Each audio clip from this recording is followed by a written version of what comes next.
దివ్యవాణి TV ప్రేక్షకులందరికీ యేసు నామములో శుభాలు తెలియజేస్తూ నా స్వరం యేసు కోసమే అనే ఈ కార్యక్రమానికి మిమ్మల్ని అందరినీ మరొక్కమారు ప్రేమతో ఆహ్వానిస్తూ ఉన్నాము. ఈరోజు వాక్య పరిచర్య మంగళవార్త జపము. మంగళవార్త జపము అనగానే మనకు ఎవరు గుర్తొస్తారు? మంగళవార్త జపము మరియ తల్లి. అదేవిధంగా గాబ్రియేలు దూత గుర్తొస్తాడు, అవునా? ఎస్. అయితే వచ్చింది గాబ్రియేలు దూత అయినప్పటికీ లూకాసు వార్త 1వ అధ్యాయములో వచ్చి శుభవచనములు చెప్తూ ఉంది గాబ్రియేలు దూత అమ్మ మరియ తల్లితో, అవునా? అయితే పంపించింది ఎవరు? దేవుడు. ఇప్పుడు మనం ఎంతోమంది మనలో ప్రార్థన చేస్తున్నామండి. ఎవరికైనా దేవదూత దర్శనం ఇస్తుందా? దేవుడి వరకు వద్దండి, దేవదూత దర్శనం ఇచ్చిందా ఎవరికైనా మనలో? ఇవ్వలేదు.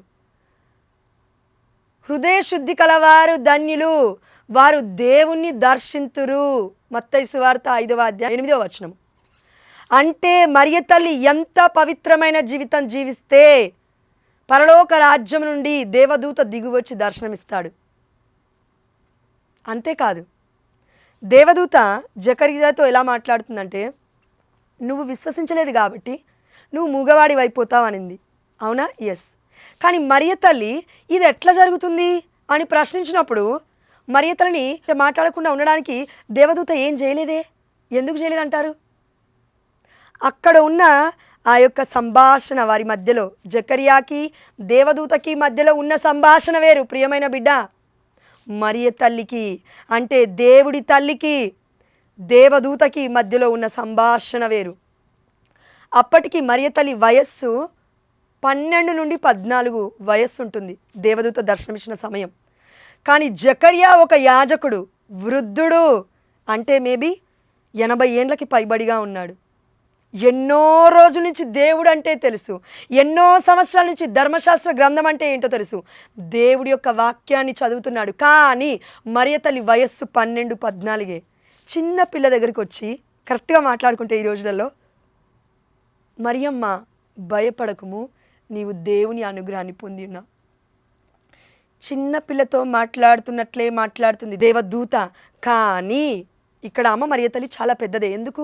ఆధ్యాత్మికతలో అంతస్తు కలిగి ఉంది అమ్మ మరియ తల్లి. ఆధ్యాత్మికలో అనేక మందికి ఆశీర్వకరంగా ఆ తల్లి ఉంది. అందుకే దేవదూత ఏమంటుందో ఒక్కసారి విందాం రండి. లూకాసు వార్త 1వ అధ్యాయం చూడండి, 1వ అధ్యాయము 27వ వచనం చదువుతాను. ఆ దేవదూత దావీదు వంశస్థుడగు యోసేపునకు ప్రదానము చేయబడిన కన్యక యొద్దకు పంపబడెను. ఆమె పేరు మరియమ్మ. మరియమ్మ అని ఆనాడు ఎంతోమంది యూదులు పేర్లు పెట్టుకునేవారు, స్త్రీలు. కానీ ఎవరంట ఈ మరియమ్మ? యోసేపుతో ప్రదానము చేయబడిన మరియమ్మ. ఈమె ఎవరంట? కన్య, అంటే యువతి. పాపమే అంటలేదు, పాపమే సోకలేదు, ఇంకా భర్తతో ఏ సంబంధము లేదు. అయితే ఈ యొక్క మరియ తల్లి దగ్గరికి వచ్చి దేవదూత ఏమంటుందో చూడండి. దేవదూత లోపలికి వచ్చి ఆమెతో, అనుగ్రహ పరిపూర్ణురాల, నీకు శుభము, ఏలినవారు నీతో ఉన్నారు. ఆమేన్, హల్లెలూయా. ఇదే మాట, ఏలినవారు నీతో ఉన్నారు అని జకర్యాతో దేవదూత చెప్పలేదు. దేవుడు నీతో ఉన్నాడు అని చెప్పడానికి దేవదూత దర్శనం ఇవ్వాల్సిన అవసరం ఏంటి? దేవుడు ఉంటే సరిపోతుంది కదా, దూత ఎందుకు దర్శనం ఇవ్వాలి? నీకు నాకు ఆధ్యాత్మికమైన అంధత్వము నుండి మనం బయటపడడానికి, మరియ తల్లి పరిశుద్ధత గురించి అర్థం అవ్వడానికి ఆ దేవాదేవుడు ఏమంటున్నాడంటే, దేవదూత లోపలికి వచ్చింది. ఒకసారి నన్ను చూడండి, దేవదూత లోపలికి వచ్చింది. ఇప్పుడు అంటూ ఉంది, అనుగ్రహ పరిపూర్ణురాల, నీకు శుభము, లేదంటే నీకు శుభము, వందనము, శుభవచనము. ఇప్పుడు మామూలుగా మనము అంటే ఈ రోజుల్లో చాలామందికి రెస్పెక్ట్ తగ్గింది, గౌరవం తగ్గింది. యాజకుల మీద కానీ గురువుల మీద రెస్పెక్ట్ లేదు, గౌరవం లేదు. అందుకే చచ్చిపోతున్నారు చాలామంది బిడ్డలు, హరాస్ చేసి చంపుతూ. ఆర్థిక సమస్యలలో లాగుతారు, అప్పుల బాధలలో లాగుతారు, కుటుంబ సభ్యులలో లాగుతారు, అన్ని సమస్యలలో లాగుతారు. లాస్ట్కి వచ్చిన తర్వాత నీకు చెప్పామా అయ్యా యాజకుడా ఎందుకు ఇన్వాల్వ్ అయ్యా అంటే బిడ్డలు చచ్చిపోతే ఏం చేస్తారు? ఒత్తిడికి లోనై. వారు కూడా మనుషులే కదా మనలాగా. కానీ యాజకులు, ఇదే అమ్మ మరియ తల్లి గురువుల రాజ్ఞి. దేవుడి యొక్క బిడ్డలను ముడితే దేవుడి కనుపాపను ముట్టినట్టే. జాగ్రత్త, తరతరాలు శపింపబడతామండి, ముట్టొద్దు వారిని. అందుకే అమ్మ మరియతల్లిని గురువుల రాజ్ఞి అంటున్నాం కాబట్టి ఈ సందర్భం వచ్చింది కాబట్టి దేవాదేవుడు చెప్పమని వాడు చెప్తున్నాను. మనలో చాలామంది అండి ఇలా చేతులు జోడించి మనలో ఎంతమంది చెప్తున్నాం, praise the lord father, good morning father. ఆ దేవుడు ప్రధాన యాజకుడు యేసుప్రభువు వారు మన యొక్క గురువుల దగ్గరికి వెళ్ళి పాదాల దగ్గర పట్టుకొని ఆశీర్వదించండి ఫాదర్ అని అడగను కూడా అడగము. ఏజ్ బాధ, డిఫరెన్సెస్, నాకన్నా చిన్నవాడండి, నాకన్నా పెద్దవాడండి, మిడిల్ ఏజ్ అండి, ఏం ప్రార్థన చేయట్లేడండి, ఆయన ప్రార్థన చేసినప్పుడు అద్భుతాలు జరగట్లేవండి. ఆయన ప్రార్థన చేసినప్పుడు కాదమ్మా, ఆయనలో ఆల్రెడీ అభిషేకం ఉంది గురువులో. నీ విశ్వాసం ఏది? యేసయ్య పరిశుద్ధమైన గ్రంథంలో ఎన్నోసార్లు అద్భుతాలు చేశాడు. ఏమన్నాడు?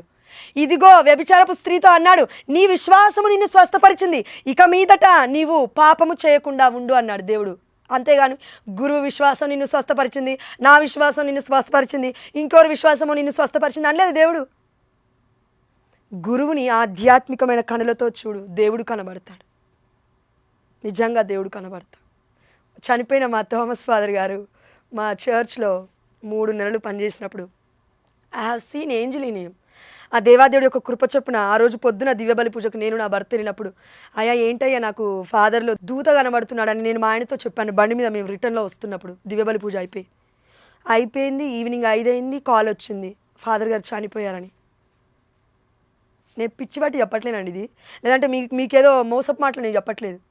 వచ్చి కనుక్కోండి మీరు. చాలామందికి నేను సాక్ష్యాలు కూడా చెప్పాను, దివ్యవాణిలో కూడా నేను చెప్పాను.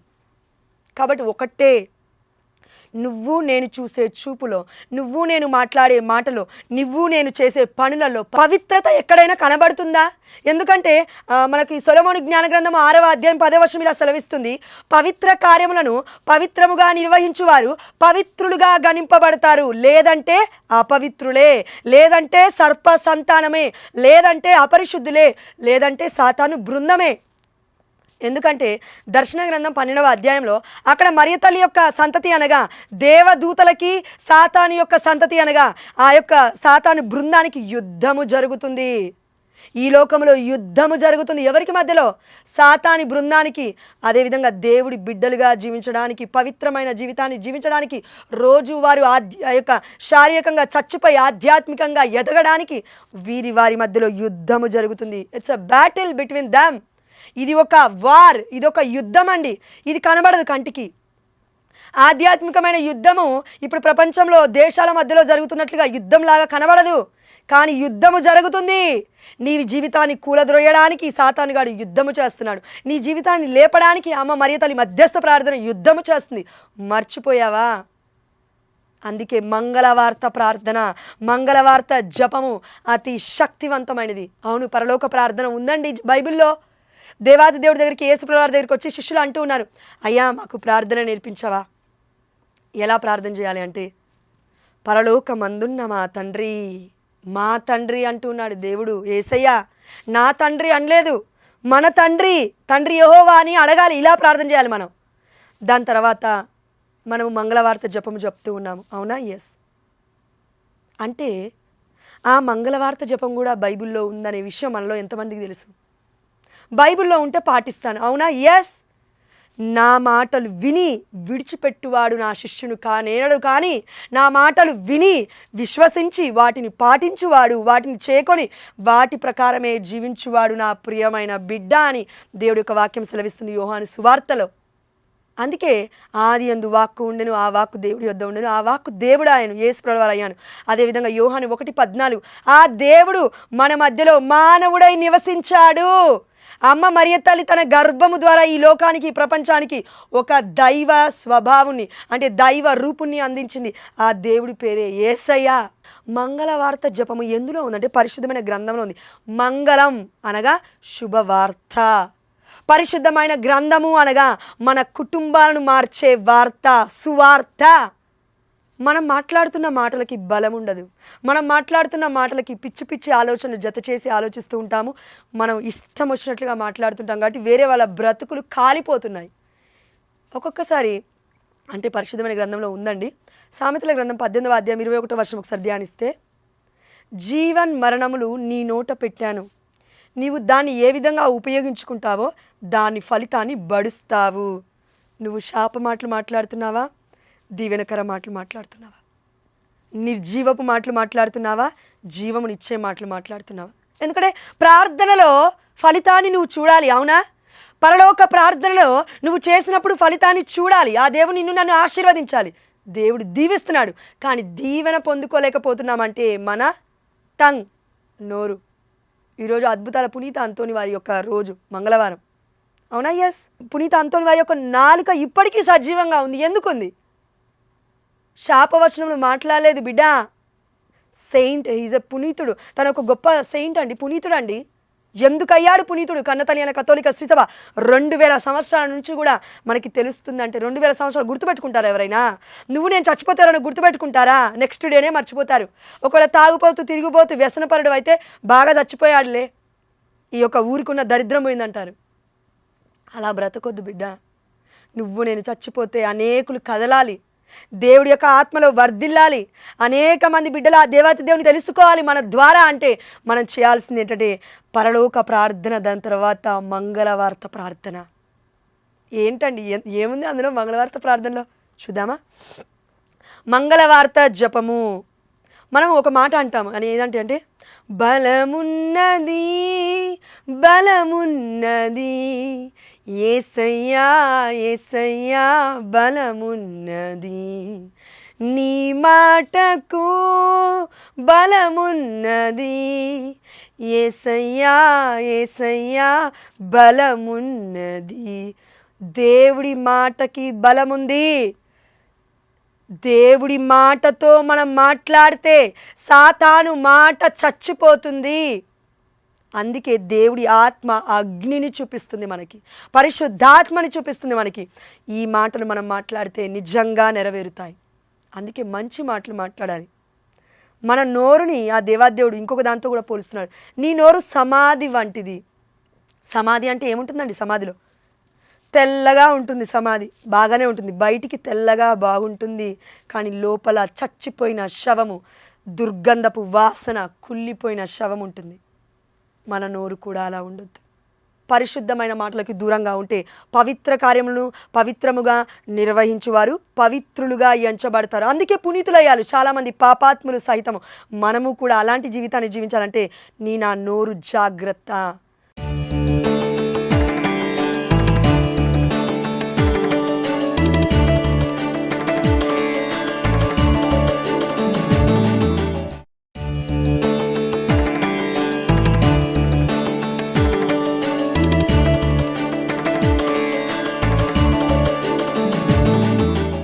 ఈ లోకంలో ఒక మాట ఉంది, నోరు బాగుంటే ఈ ఊరు బాగుంటుందంట. పరిశుద్ధమైన గ్రంథం మొత్తము కూడా పవిత్రమైనది. పవిత్రమైనది. నువ్వు నేను ఎలా జీవించాలో ఆ దేవాది దేవుడు అపరిశుద్ధత అంటే ఏంటో చెప్తాడు, పరిశుద్ధత అంటే ఏంటో చెప్తాడు. అంత మాత్రాన లోతుతో తన పిల్లలకి సంబంధం ఉంది కదా అన్నంత మాత్రాన పరిశుద్ధమైన గ్రంథం అపవిత్రం అయిపోదు. నీకు నాకు తెలవాలి కదా, ఏడవాలి కదా, మనం తెలియాలి కదా, మనకి జ్ఞానం లేదు కదా మనకి. ఏది అపవిత్రత, ఏది అపరిశుద్ధత, ఏది పాపము, ఏది అంటరాని రోగము, ఇది మనకు తెలియడానికి పరిశుద్ధమైన గ్రంథం కనిపెట్టాడు దేవుడు. జ్ఞానం కావాలంటే ఏదో బుక్ తీసుకెళ్ళి చదువుతాం కదండి, ఆ యొక్క సబ్జెక్ట్లో పాస్ అవ్వాలంటే. మరి ఇది జీవితం, జీవం. I am the life, bread of life, దేవుడి వాక్యము. ఇది చదివినప్పుడు, ఇది మనకు అన్వయించుకున్నప్పుడు మన బ్రతుకులు మారుతాయి. ప్రియమైన బిడ్డ, ఆమెన్, హల్లెలూయా. ఆ వాక్యం చదువు, దేవుడు నీతో చెప్తున్నాడు. నువ్వు అనుకుంటున్నావు నేను వాక్యం చదవలేకపోతున్నానండి, జపమాల అయితే చెప్తున్నాను. లేదు, దేవుడు ఆ గ్రేస్ ఇచ్చేసాడు ఆల్రెడీ. ఆమెన్, హల్లెలూయా. ఈరోజు నుంచి వాక్యం చదవడానికి ప్రయాసపడు, దేవుడు నేను గొప్పగా దీవించబోతున్నాడు. ఆమెన్, హల్లెలూయా. కాబట్టి మంగళవార్త జపంలో మంగళం, శుభవార్త, సువార్త ఉంది. ఏంటది చూద్దాం. మొట్టమొదటి లైన్, దేవ వరప్రసాదముల చేత నిన్న మరియమ్మ వందనము. లూకాసు వార్త 1:28 దేవదూత లోపలికి వచ్చి ఆమెతో, అనుగ్రహ పరిపూర్ణురాలా నీకు శుభము. అనుగ్రహము పరిపూర్ణంగా మరియ తల్లి పొందుకుంది. ఎవరి దగ్గర నుంచి పొందుకుంది? దేవుడి దగ్గర నుంచి పొందుకుంది. అందుకే దేవ వరప్రసాదముల చేత నిండిన మరియమ్మ. మరియ తల్లికి దేవుడు బయట లేడు, గర్భములో ఉన్నాడు. తండ్రి, కుమార, పరిశుద్ధాత్మ దేవులు అమ్మ మరియ తల్లి మీదకి వచ్చారు. ఎక్కడ ఉంది? లూకాసు వార్త 1:35 పవిత్రాత్మ నీపై వేంచేయును, సర్వోన్నతుని శక్తి నిన్ను ఆవరించును, పవిత్ర శిశువుకు నీవు జన్మనిస్తావు. పరిశుద్ధాత్మ దేవుడు ఒక్కొక్కసారి మనలోకి వస్తే గంతులు వేయబుద్ధి అవుతుందండి. ఒక్కొక్కసారి దావీదు ఆ రోజు నాట్యం ఆడాడు కదా, thank you Jesus Jesus Jesus Jesus అంటున్నామని ఒక్కొక్కసారి ఆనందంలో మనకే తెలియదు.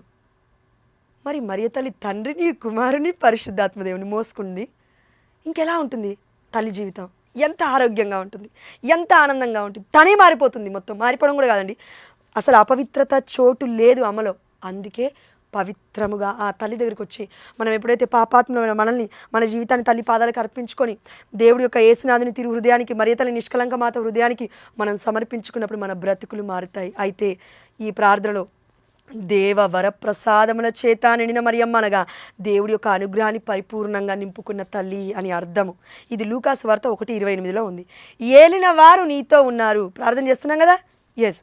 లూకాసు వార్త 1:28 ఉంది 2వ లైన్, స్త్రీలలో ఆశీర్వదింపబడిన వారు మీరే. లూకాసు వార్త 1:42 చూడండి.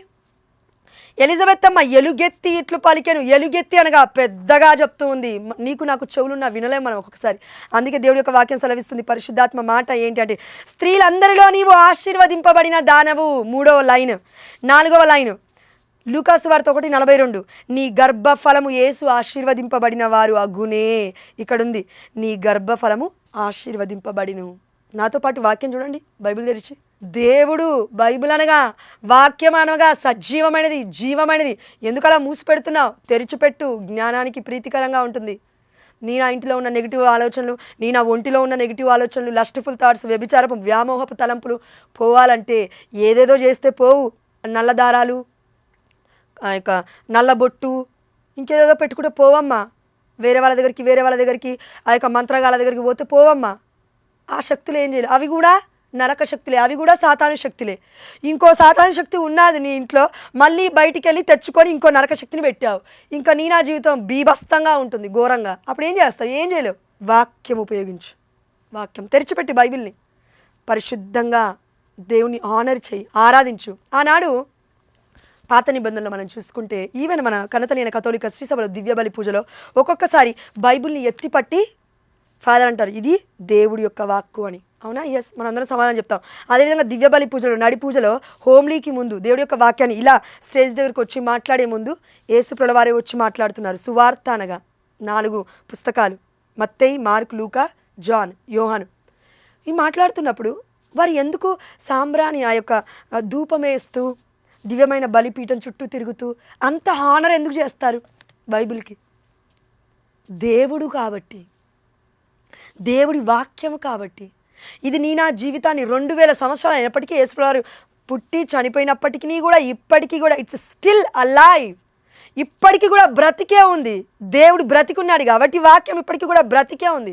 నీ నా బ్రతుకులు చచ్చిపోకుండా బ్రతికే ఉండాలంటే, మన బ్రతుకులు భారంగా మారొద్దంటే భగవంతుడైన మన తండ్రిని యొక్క వాక్యాన్ని మనం ఉపయోగించుకోగలగాలి. అందుకే ఈ వాక్యానికి ఉన్న పేరేంటి తెలుసా? 2 అంచుల కంటే పదునైనది ఈ వాక్యం. మన నోటికి ఏం మాట ఉంది తెలుసా?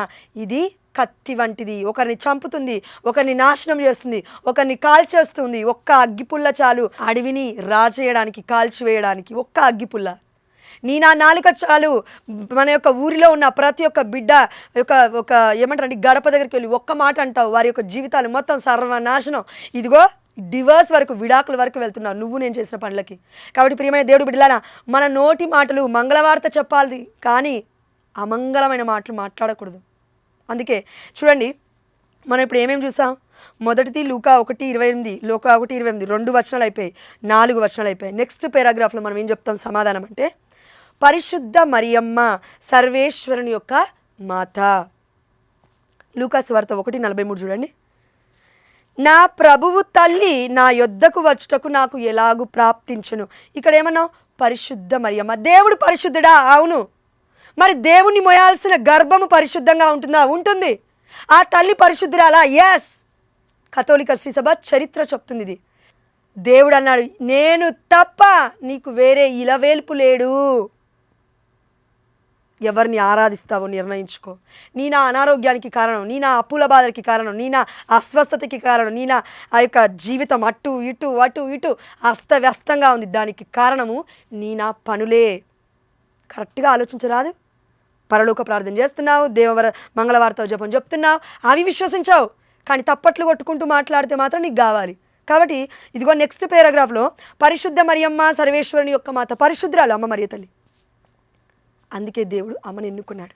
అందుకే పరిశుద్ధ మరియమ్మ సర్వేశ్వరుని యొక్క మాత అని మనం అంటున్నాము. అదేవిధంగా యెషయా గ్రంథం 57:17 మనం చూస్తే, మహోన్నతుడు శాశ్వతుడు పవిత్రుడైన ప్రభువిట్లు నుడువుచున్నాడు, చెప్పుచున్నాడు, నేను ఉన్నతమైన పవిత్రమైన స్థలమున వసించువాడను. ఎక్కడ నివసిస్తాడంట? ఉన్నతమైన పవిత్రమైన స్థలములో వసిస్తాడు నా తండ్రి యేసయ్య. మరి పరిశుద్ధాత్మ దేవుడే మనల్ని అంటున్నాడు, నీ యొక్క దేహము దేవుడి ఆలయం, పరిశుద్ధాత్మకు నిలయం. అలాంటిది మరి మరియ తల్లి యొక్క జీవితంలో తన యొక్క గర్భంలో పుట్టాలంటే ఇంకెంత పవిత్రంగా ఉండాలి తల్లి. అపవిత్రమైన మనల్నే దేవుడు పరిశుద్ధంగా జీవించడానికి పిలిచానంటుంటే మరియ తల్లి ఇంకెంత పవిత్రంగా ఉండాలండి. చివరిది, పాపాత్ములమై ఉండడు మా కొరకు ఇప్పుడును ఎప్పుడును మా మరణ సమయమందును ప్రార్థించండి, ఆమేన్. ఇది మనకు అర్థం కావాలి అంటే చూడండి, మనకి యాకోబు రాసిన లేఖలో 5వ అధ్యాయము 16వ వచనము, కాబట్టి పరస్పరము మీ పాపములు ఒప్పుకొనుడు. మనము మరియ తల్లి దగ్గరికి వెళ్ళి ఈ ప్రార్థన చేస్తున్నప్పుడు, మరియ తల్లి నీతిమంతురాలు. అందుకే ఇక్కడ ఉందండి, నీతిమంతుని ప్రార్థన మహాశక్తివంతమైనది. ఇప్పుడు మామూలుగా నీతిమంతులని ఎవరిని అంటాం? అబ్రహాము గారిని, నోవా గారిని, పేతురు గారిని, ఇంకా చాలామంది బిడ్డలు ఉన్నారు పరిశుద్ధమైన గ్రంథం, ఏలియా గారిని, ఎలీషా గారిని, లేదంటే పరిశుద్ధమైన గ్రంథంలో జకరియా గారిని, యోసేపు గారిని. అయితే ఈ నీతిమంతులకి రాజ్ఞి అని పిలువబడుతున్న అమ్మ మరియ తల్లిని ఏమనాలి? ప్రార్థన చేస్తే నేను వినదా అమ్మ మరియ తల్లి? వింటుంది. అందుకే ఆ యొక్క ద్రాక్షారసంలో, ఆ యొక్క మనకి యోహాను సువార్త 2వ అధ్యాయం కానాపల్లి విందులో తల్లి ప్రార్థన చేస్తే యేసు ప్రభువారు సమయమును ఇంకను రాలేదు అన్నప్పటికీ ప్రార్థన విన్నపాన్ని విని బిడ్డల్ని దీవించాడు. ఆరోగ్యకరంగా అవమానము చెందాల్సిన కుటుంబాన్ని ఆరోగ్యకరంగా దీవించినాడు. నా జీవితం కూడా అంతే. అమ్మ మరియ తల్లి దగ్గరికి వెళ్ళి, అమ్మా మేము పాపాత్ములం, మా కొరకు ప్రార్థించు తల్లి అని ఒకరి కోసం ఒకరు మొరపెడుతున్నప్పుడు దేవాదేవుడు దర్శించి మనల్ని దీవిస్తాడు. కాబట్టి దయచేసి ఇదిగో చూడండి, 1వ అధ్యాయం 48వ వచనము, లూకా 1:48, ఏలైనా ఆయన తన దాసురాలి దీనావస్థను కటాక్షించను, ఇక నుండి తరతరముల వారు నన్ను ధన్యురాలని పిలుచుదురు. అదేంటి తరతరముల వారు ధన్యురాలని పిలుస్తున్నారు కదా మరి అమ్మ మరియ తల్లిని? దేవుడిచ్చారు కదా ఈ పేరు, ఈ టైటిల్. మరి అమ్మ మరియ తల్లి మన కోసం ప్రార్థిస్తే నెరవేరుతుంది కదా. ఎస్, ఎందుకు? తరతరముల వారు నన్ను ధన్యురాలని పిలుస్తారు అని ఇక్కడ వాక్యం సెలవిస్తుంది. అంటే పరిశుద్ధాత్మ దేవుడు చెప్తున్నాడు. అదేవిధంగా నిర్గమాకాండము 3వ అధ్యాయం 15వ వచనం ఏం సెలవిస్తుందంటే, నన్ను యావే అని పిలుస్తారు మోషే, తరతరముల వారు నన్ను ఈ పేరుతోనే పిలుస్తారు అని తండ్రి యెహోవా అంటున్నాడు. అందుకే అమ్మ మరియ తల్లి తరతరముల వారు ధన్యురాలని మనం పిలవాలి. యావే ప్రభుని మనం కొలుస్తూ ఉన్నాం. దేవుడు ఒక్కడే, ఆ తల్లి మధ్యవర్తిత్వ ప్రార్థన కూడా ఒక్కటే. అందుకే మంగళవార్త జపంలో ఉన్న ఈ యొక్క గొప్ప మంగళకరమైన శుభవార్తను, సువార్తను దేవాతి దేవుడు తన యొక్క రక్తము ద్వారా మన హృదయంలో ముద్రింపబడినుగాక. పరలోక ప్రార్థన మంగళవార్త జపము కూడా మనము యోగ్యకరముగా ప్రార్థించుటకు ఆ దేవాతి దేవుడు తన యొక్క పరిశుద్ధమైన ఈ వాక్యము ద్వారా మనల్ని దర్శించున్నాడు. అందును బట్టి దేవాతి దేవుడికి సమస్త ఘనత మహిమ ప్రభావములు చెల్లిస్తూ మనమందరము కూడా అనేక మందికి ఆశీర్వకరంగా, మన కుటుంబాలకు కూడా దీవెనకరంగా మారాలి అంటే మన యొక్క మాటలు, మన యొక్క నోటి మాటలు జాగ్రత్తగా ఉండి, అమ్మ మరియ తల్లి వలె తన యొక్క హృదయంలో అన్నీ కూడా మనన చేసుకుంటూ ఉంది మరియ తల్లి. అదేవిధంగా మనమందరము కూడా అలా మనన చేసుకునే కృపను ఆ దేవాతి దేవుడు మనందరికీ కూడా ఆ అనుగ్రహాన్ని ఈ వాక్య పరిచర్య ద్వారా యేసు నామములో ఇచ్చునుగాక. ఆమేన్. హల్లెలూయా. పితా పుత్ర పవిత్రాత్మ నామమున ఆమేన్.